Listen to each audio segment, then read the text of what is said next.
Amigos revidentes y televidentes, gracias una vez más por estar con nosotros este lunes, compartiendo como siempre, cosas interesantes para todos ustedes.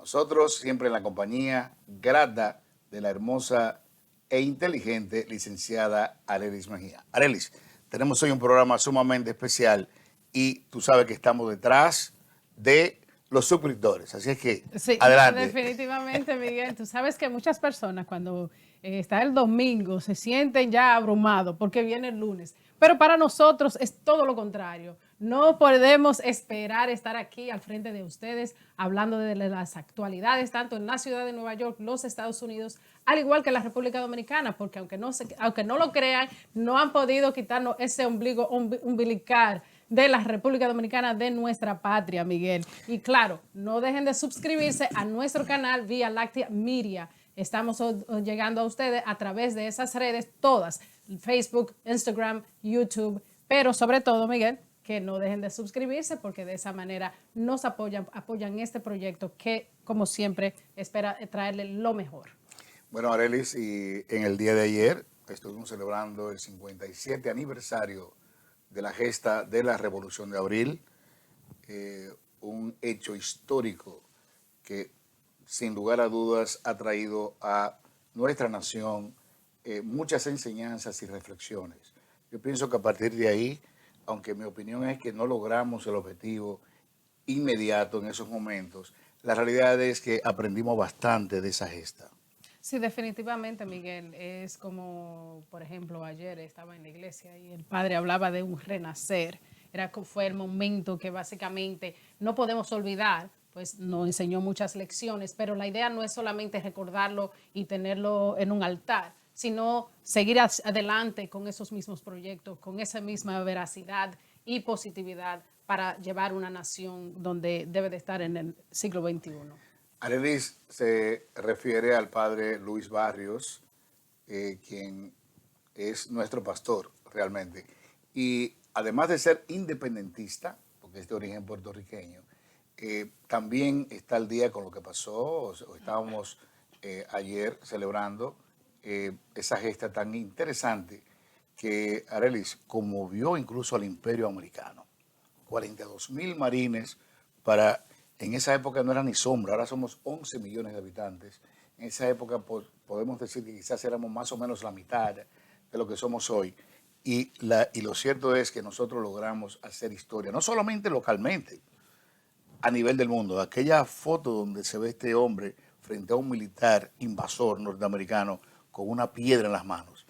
Yo pienso que le dijo al mundo de qué se trata la obra de Duarte Sánchez y Mella, de qué se trata el valor del pueblo dominicano. Así mismo es, Miguel. Y Bueno, bueno, y hoy tenemos, Arelis, un entrevistado de lujo, una persona que admiramos muchísimo, pero no solamente a nivel personal, también la comunidad valora muchísimo al doctor Eddie Olivares Ortega, a quien tenemos el honor de tener entre nosotros esta tarde. doctor Olivares, bienvenidos a Tal y Como Es. Buenas tardes, para mí, buenas noches ya. Para mí un gratísimo placer saludarles.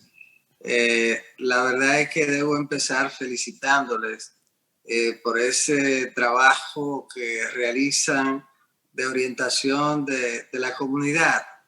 Y creo que la forma como lo hacen, sin lugar a dudas, es un motivo para que sus televidentes en todo el mundo y los que los ven a través del internet esperen su programa siempre. De modo que yo soy un privilegiado de sostener esta conversación con nuestra comunidad a través de ustedes. Para aquellos que no le conocen, que quizás no están muy al día con su trayectoria, tenemos aquí, doctor Olivares, una pequeña reseña. Usted es egresado de la Universidad Autónoma de Santo Domingo, UASD. Además, es poseedor de una maestría en Derecho Constitucional y Derecho Fundamentales en la Universidad de Castilla-La Mancha, España. También tenemos aquí que usted es magíster o magister, si es en inglés, de Derecho Constitucional de la Pontificia Universidad Católica Madre y Maestra Pucamaima, ¿verdad? Además, tiene una especialidad en Derecho Penal en la Universidad Autónoma de Santo Domingo y desde el año 2006 fue miembro titular de la Junta Central Electoral hasta el año 2016. Yo pienso que todo lo que este recuento que hemos hecho, breve, si se quiere, de lo que es su trayectoria, nos dice a usted, a nosotros y a usted, de qué se trata realmente el doctor Eddie Olivares Ortega. Nosotros queremos empezar por preguntarle, doctor, ¿cómo ve usted la situación de la República Dominicana y luego cómo ve usted la participación del PRM hasta el día de hoy en sus casi 2 años de gobierno?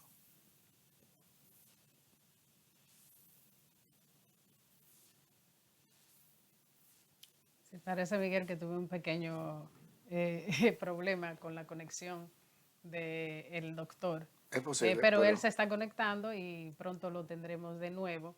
Ya tú sabes, Miguel, mientras tanto tenemos varias cosas que están ocurriendo aquí en la ciudad de Nueva York. Tú sabes que esta es la ciudad que nunca duerme y básicamente este fin de semana, por ejemplo, había muchas actividades en las iglesias, en muchos centros comunales. El comisionado de Cultura también, donde se habló bastante de este día conmemoral que fue el 24 de abril del 1965. Sé que muchos miembros del Instituto Duartiano estuvieron allí presentes también hablando acerca de esto y escuchando otras personas que estaban disertando acerca de la situación que ocurrió en aquel entonces. Claro, algo que tenemos que destacar es el hecho de que precisamente en la década del 60 es donde coincide la mayor migración de dominicanos hacia Nueva York.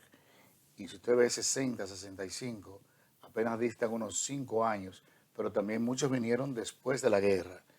Y eso hace que aquí tengamos una memoria histórica de ese momento fundamental en la nueva historia dominicana a partir de la mediana etapa de los años 60, sí. 1965. Excelente, creo que tenemos al doctor Eri de nuevo con nosotros y bueno, para hacer la pregunta, no sé si él la escuchó en el momento que tuvo la pregunta no, pero antes de eso quiero pedirle disculpas.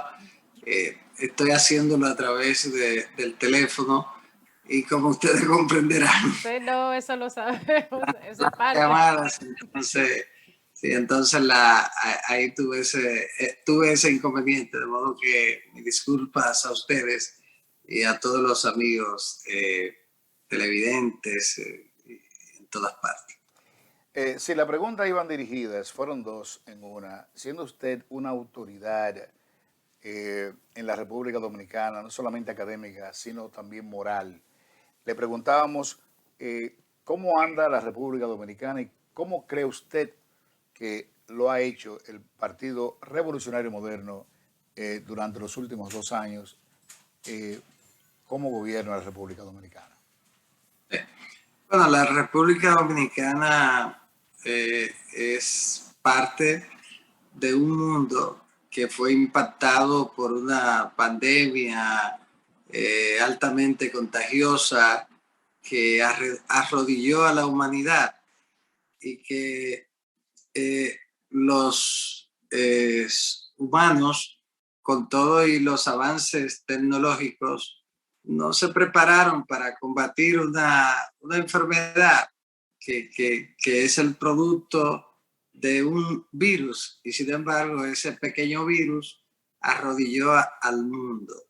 Después de la pandemia, entonces las consecuencias son el deterioro de la economía. En el caso del Partido Revolucionario Moderno y del compañero Luis Abinader, fuimos el primer partido, por supuesto él el primer presidente, que ganó unas elecciones en medio de la pandemia del COVID-19. Luego también él fue el primer presidente en el mundo que asumió la presidencia, la conducción de un país en medio de la pandemia. Sin lugar a dudas, que fue un momento muy difícil, dramático, que no quisiera ningún presidente asumir, y sin embargo lo hizo con una valentía que nadie puede negarle. En ese momento, recuerden que las cosas, aunque hayan pasado recientemente, se van olvidando, pero hay que recordar que en ese momento la lucha de la gente era por sobrevivir. La incertidumbre era si producto del contagio de la enfermedad en cualquier momento podía morir.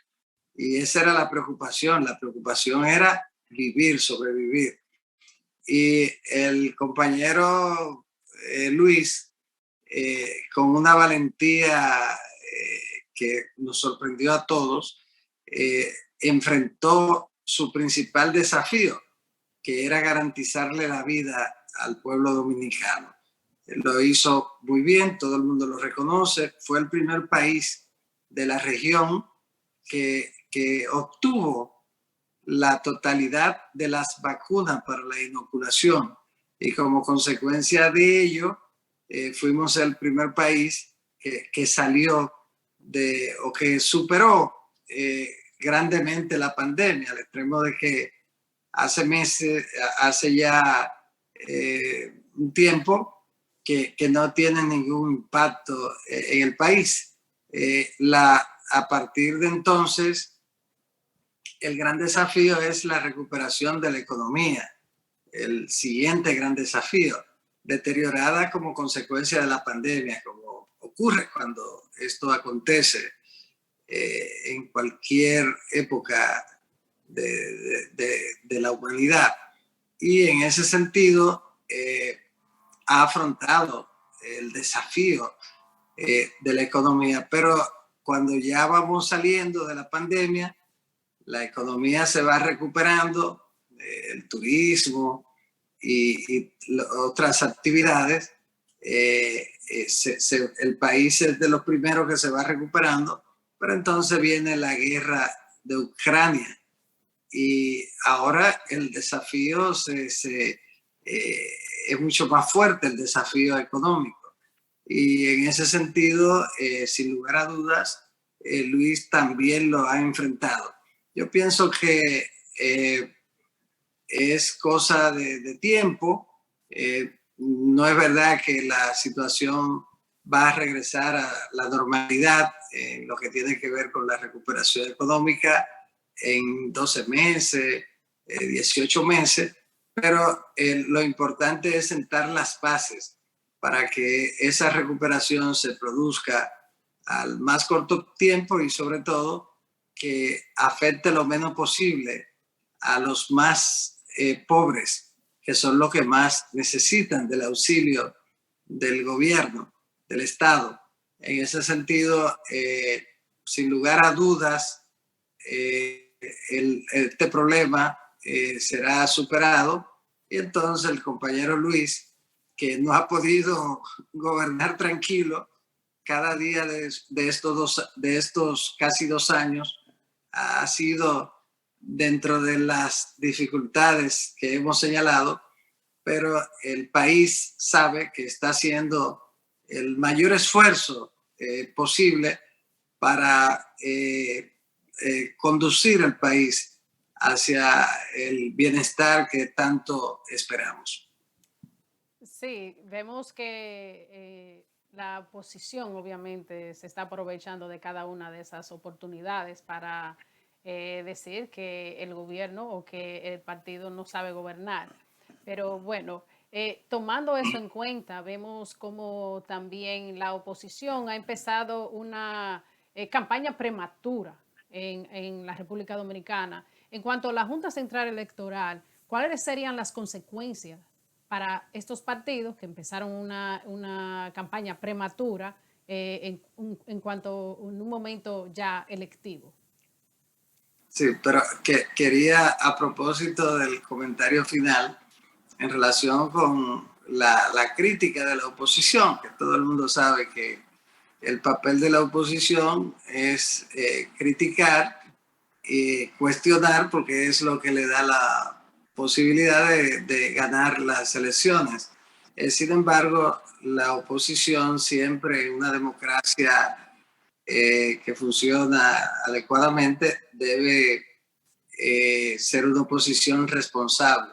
Y en medio de una crisis que no se generó en el país, que viene desde primero de la pandemia y luego de una guerra que no provocó la República Dominicana. Entonces, ni ningún otro país que no sean los que están en el conflicto, en el conflicto bélico. En ese sentido, tiene que ser una oposición responsable, y más cuando se trata de dos partidos liderados por estadistas, expresidentes. El caso del presidente Fernández durante 3 periodos, y el caso del Partido de la Liberación Dominicana, que lidera el presidente Danilo Medina, durante 8 años, 2 periodos.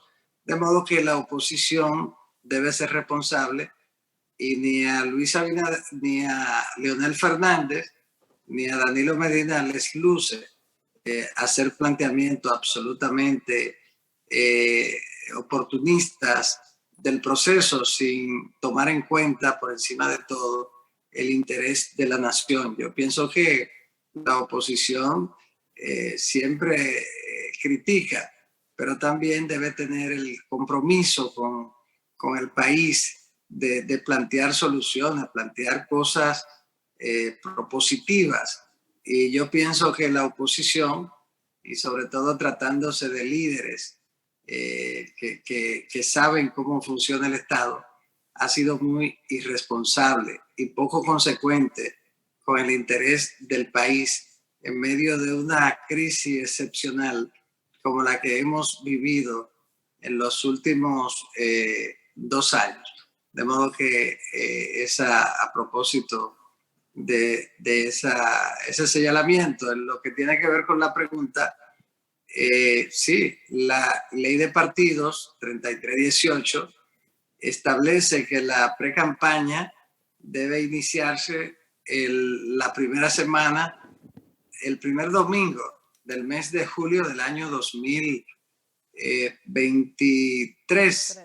En este caso, que es el año preelectoral, las elecciones se celebrarán en el 2024. En consecuencia, en el primer domingo del mes de julio, los partidos pueden empezar las precampañas, que durará 3 meses, porque si se trata de partidos que realizan primarias, el primer domingo del mes de octubre deben escogerse los candidatos. Y si hay otro tipo de modalidad de elecciones, a más tardar el tercer domingo del mes de julio, y concluye en el tercer domingo del mes de octubre. De modo que cualquier pre-campaña que se hace al margen o fuera de ese tiempo es una campaña ilegal. Y en ese sentido ha seguido produciéndose una campaña extemporánea, y pienso que el órgano electoral ha sido bastante permisivo en ese sentido. Pero tenemos una cultura en el país de que las campañas empiezan el día después del presidente haber tomado posesión, de modo que no es algo nuevo. Doctor, a propósito del doctor Leonel Fernández, vemos cómo en estos instantes, en el plano internacional, se ufana de sus conocimientos y su sabiduría y sus niveles académicos, etcétera, etcétera.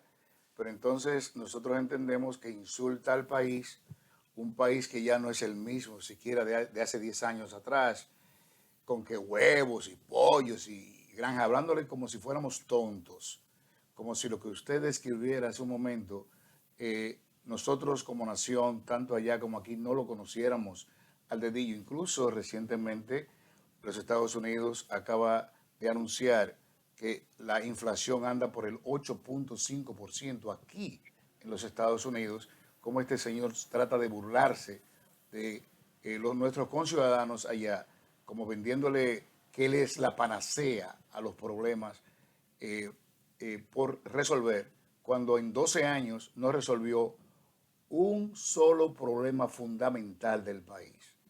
¿Qué está haciendo el PRM para poder contrarrestar esta andanada publicitaria de la FUPU en las redes sociales? Sí, el partido tiene que prepararse, y yo lo decía hace mucho tiempo, para una oposición radical, que es la que hace el Partido de la Liberación Dominicana.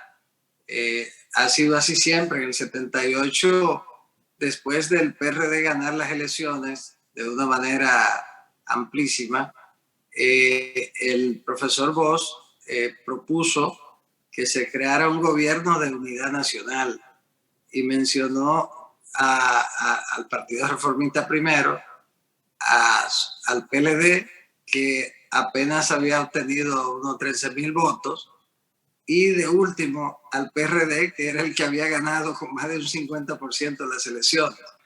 De modo que esa mancha indeleble del profesor von Bosch, al plantear en ese momento el desconocimiento de la voluntad popular expresada en la urnas, es un reflejo de cómo funciona el PLD. Luego le hizo una campaña destructiva radical al gobierno de don Antonio Guzmán, y en el gobierno posterior de Salvador Jorge Blanco fue una campaña intensa en la que, como era un partido pequeño de unos cuantos militantes, dirigentes, así usaban una bandera de 1 metro y hacían una fila india y salían a protestar a la calle, y donde habían 100 personas hacían creer que habían miles.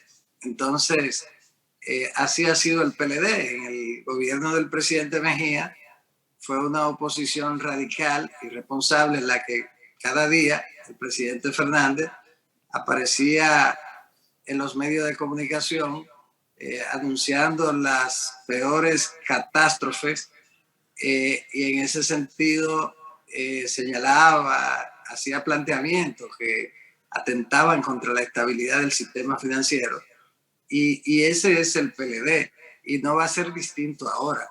Ese es el PLD, pero ese es Leonel Fernández en su forma de hacer oposición. Nosotros tenemos como partido que estar preparados para confrontar en el plano de las ideas esa oposición radical del Partido de la Liberación Dominicana, Fuerza del Pueblo.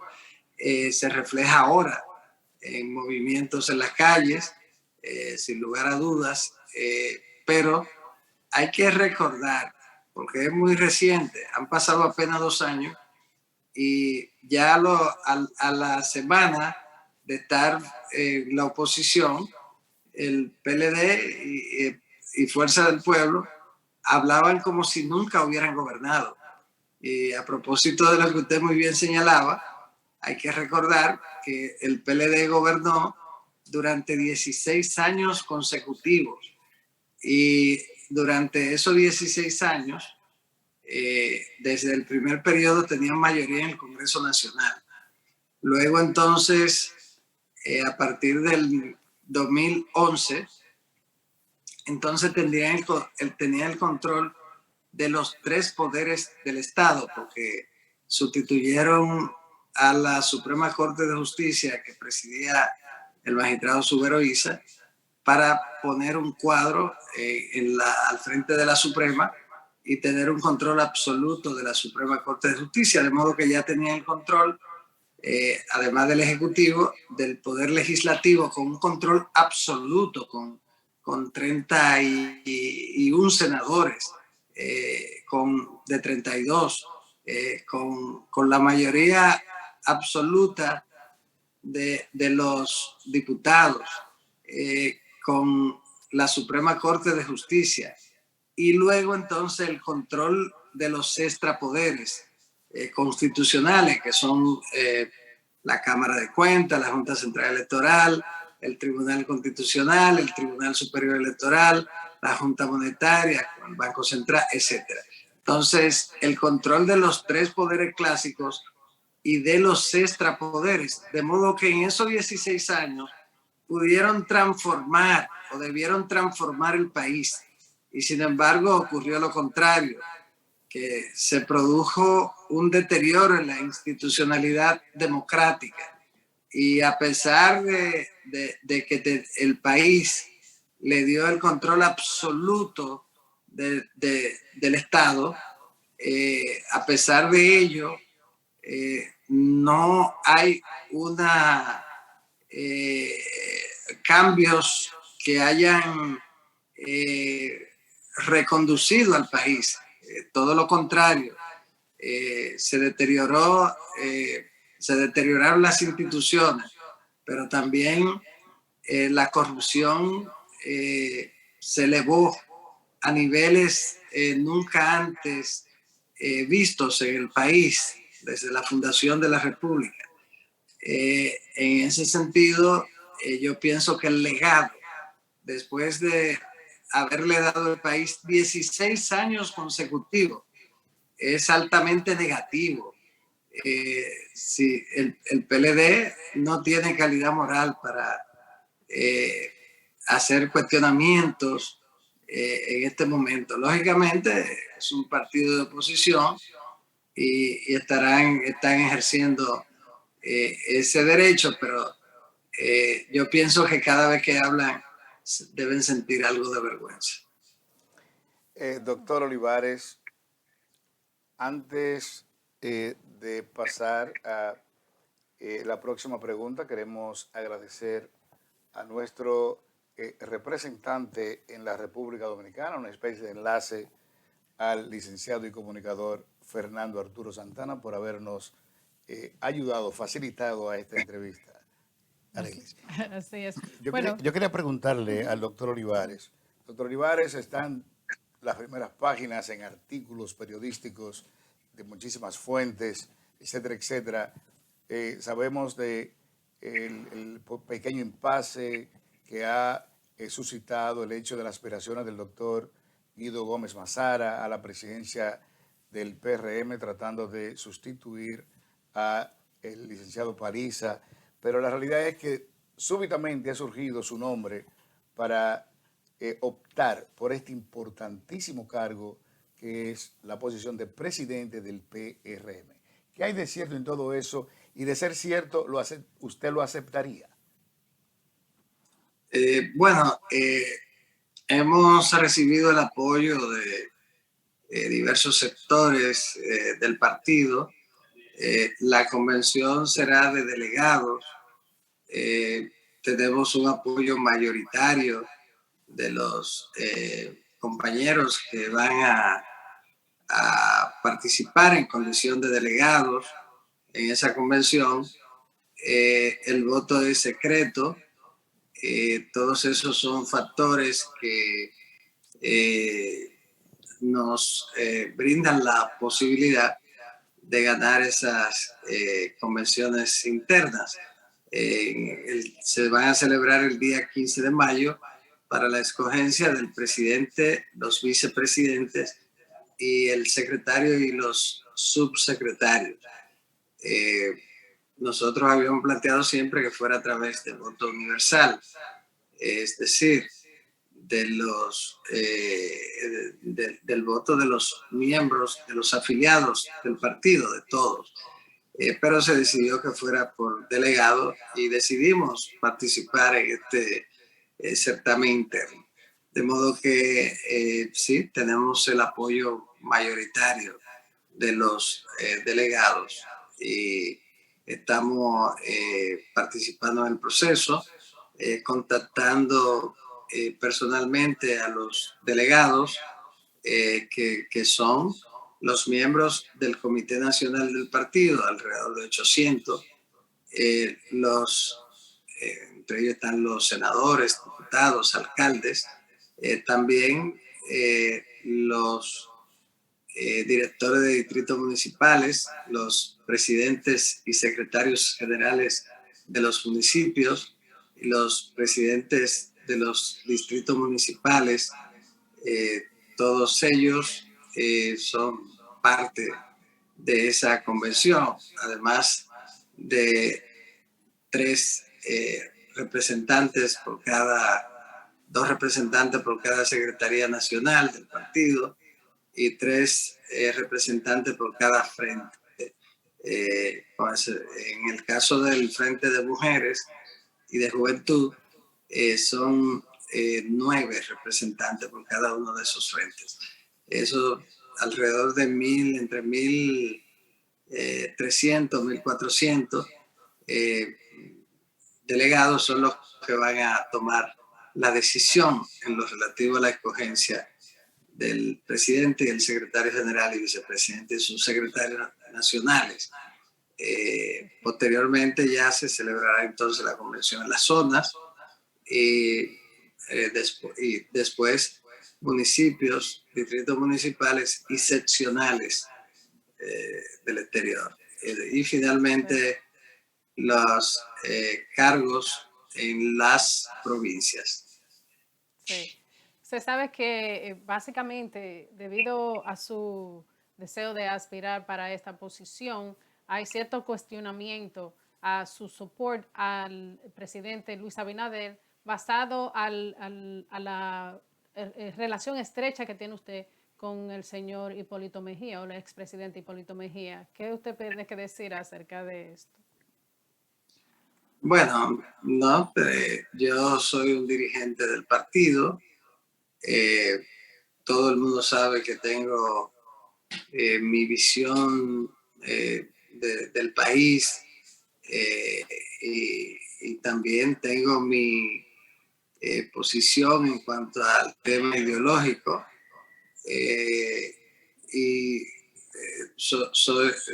Tengo mi propia carrera también política, de modo que no, eso no hay ningún tipo de inconveniente. Es un ejercicio de un derecho que tengo en el partido, al margen del criterio que pueda tener personas que tienen una relación de amistad estrecha conmigo.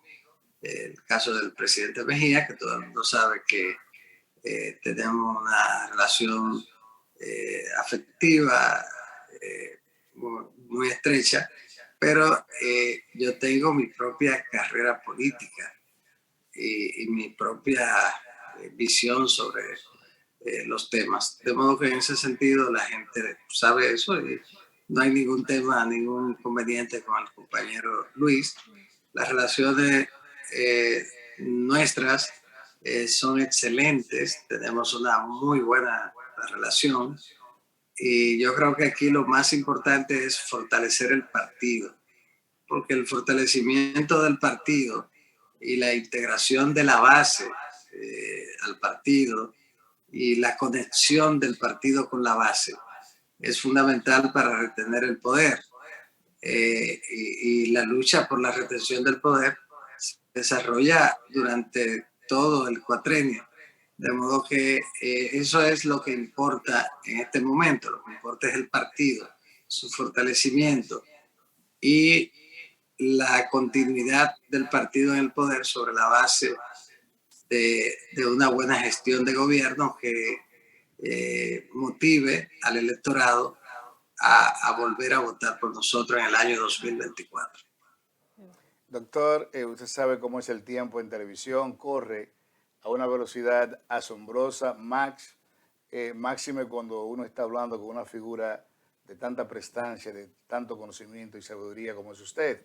Pero antes, con su anuencia, me gustaría agregar 2 cosas. Primero, que la relación Luis Abinader-Hipólito Mejía es una relación de padre e hijo, o sea que no veo el inconveniente.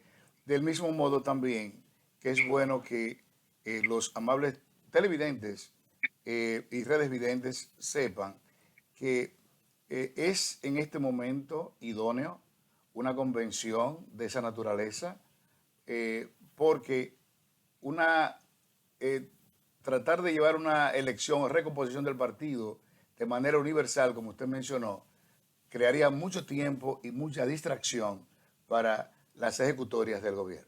Doctor, gracias por estar con nosotros, muchísimas gracias y esperamos contar con usted en una próxima ocasión. Gracias a ustedes, muchos éxitos y un gratísimo placer. Y un abrazo para toda nuestra comunidad en el exterior y aquí en la República Dominicana, que sé que también siguen su programa. Muchísimas gracias. Muchísimas gracias, doctor. Bueno, Arelis, creo que ha sido una excelente entrevista con el doctor Olivares y esperamos que haya llenado la expectativa de nuestro público. Así mismo es, así que los esperamos en otra entrega de Tal y Como Es.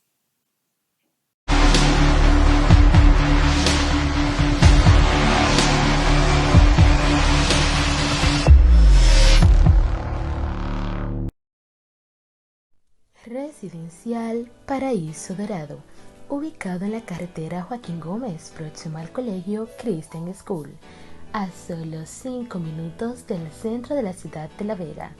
Proyecto cerrado, con seguridad controlada por monitoreo 24 horas. Contamos con área de recreación infantil, gazebo, parqueo para visitantes, piscina, área verde remozada y cancha deportiva. Apartamentos de 3 habitaciones, vestíbulo, 2 baños, sala, cocina, comedor, balcón, área de lavado, parqueo soterrado y depósito privado. Separa el tuyo con solo 50,000 pesos. Residencial Paraíso Dorado. Viviendas al alcance de todos.